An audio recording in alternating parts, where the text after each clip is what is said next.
Au lendemain de la manifestation du 2 décembre, l'association des opticiens lunetiers unis s'est rassemblée devant le Conseil constitutionnel. Son but, protester contre la proposition de loi Leroux adoptée le 29 novembre par l'Assemblée nationale. On veut le retrait de cette proposition de loi, sans amendement, et après on pourra continuer à avancer. Mais d'abord, on supprime cette loi. Si on se fie aux estimations qu'on a, on attend entre 2000 et 3000 fermetures de magasins. C'est énorme, surtout que ça va être essentiellement des magasins de proximité qui vont fermer. On arrive à se demander si certains acteurs se sont réellement interrogés sur les conséquences de cette loi. On va sur un désengagement de l'État par rapport à la santé, et dans le préambule de la Constitution, ça fait partie des fonctions régaliennes de l'État. L'État doit s'occuper de la santé, de façon égale pour tout le monde. Le collectif rassemble à ce jour plus de 6500 membres sur Facebook. Seul mot d'ordre, mettre fin au remboursement différencié pour les assurances afin de remettre les mutuelles à égalité.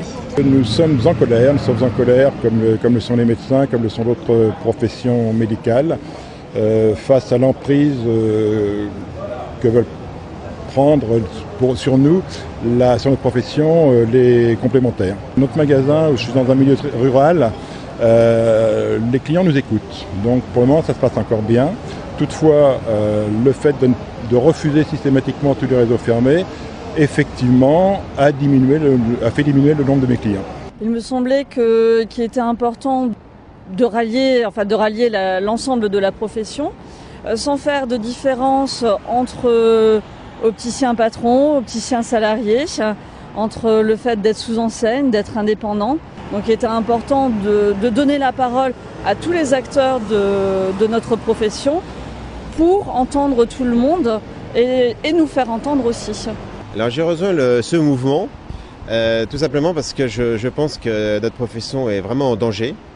Et d'ailleurs, je suis assez surpris qu'on soit aussi peu nombreux à se mobiliser. Parce que hier, j'étais à la manifestation avec les médecins, les dentistes, les radiologistes, un nombre incroyable de professionnels de santé qui étaient bien plus nombreux que nous, puisque nous étions un chiffre très raisonnable, malheureusement. Et j'étais surpris parce que la profession est vraiment en danger. C'était un petit peu un mythe, cette sorte de mutuelle, mais là, on y est. Le mythe devient réalité. Donc, s'il reste quelque chose à faire, il faut que chacun dans sa région puisse faire quelque chose, parce que chaque pierre pourra aider à sauvegarder notre profession. La proposition de loi a maintenant été transmise au Sénat qui pourra l'amender. Aucune date de première séance n'a encore été annoncée.